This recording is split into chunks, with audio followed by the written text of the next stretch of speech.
L'info écho avec Capital. Le chiffre du jour, 15 décembre, c'est à partir de cette date que les plus de 65 ans éligibles au rappel vaccinal contre le Covid-19 pourraient perdre leur passe sanitaire s'ils ne reçoivent pas cette dose supplémentaire dans les temps.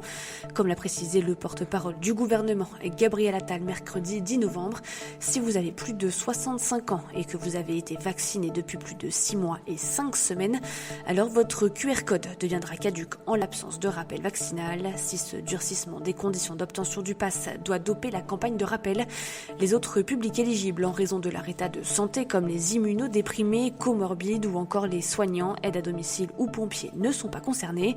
Plus d'infos sur capital.fr. Le coup de gueule du jour est poussé par le médiateur national de l'énergie alors que se tenait hier la première journée de lutte contre la précarité énergétique. Olivier Chaland-Belleval a rejoint la Fondation Abbé Pierre et réclame la fin des coupures d'électricité en cas de facture impayée. Il suggère que ces coupures soient remplacées par des réductions de puissance. Rappelons que le code de l'énergie définit l'électricité comme un produit de première nécessité. Pourtant, chaque année en France, entre 200 000 et 300 000 foyers sont coupés de leur alimentation en électricité car ils ne parviennent pas à s'acquitter de leurs factures. Un chiffre qui pourrait exploser dans le contexte actuel de flambée des prix de l'énergie. L'info pratique Capital, Pôle emploi va renforcer ses contrôles pendant les 6 prochains mois.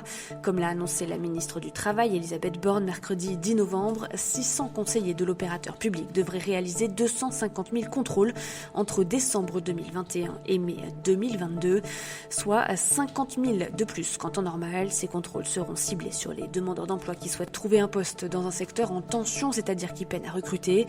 Le but est simple, vérifier qu'ils sont bien en recherche active d'un emploi. Si ce n'est pas le cas, ils risquent de voir le versement de leurs allocations chômage suspendu, et ce pendant 1 à 4 mois selon les situations. Plus d'infos sur capital.fr. Et on termine par cette station-service qui a battu le record du prix de l'essence en France à Paris. La station Elan, située avenue Ledru-Rollin dans le 11e arrondissement, affiche un litre de samplon 95 à 2,30 €. C'est 63 centimes de plus que la moyenne nationale. Si le prix du carburant flambe dans l'Hexagone depuis plusieurs semaines, il reste très rare que le prix au litre dépasse les 2 €. Un seuil symbolique qu'a allègrement dépassé donc cette station-service, devenant ainsi la plus chère de l'histoire de France.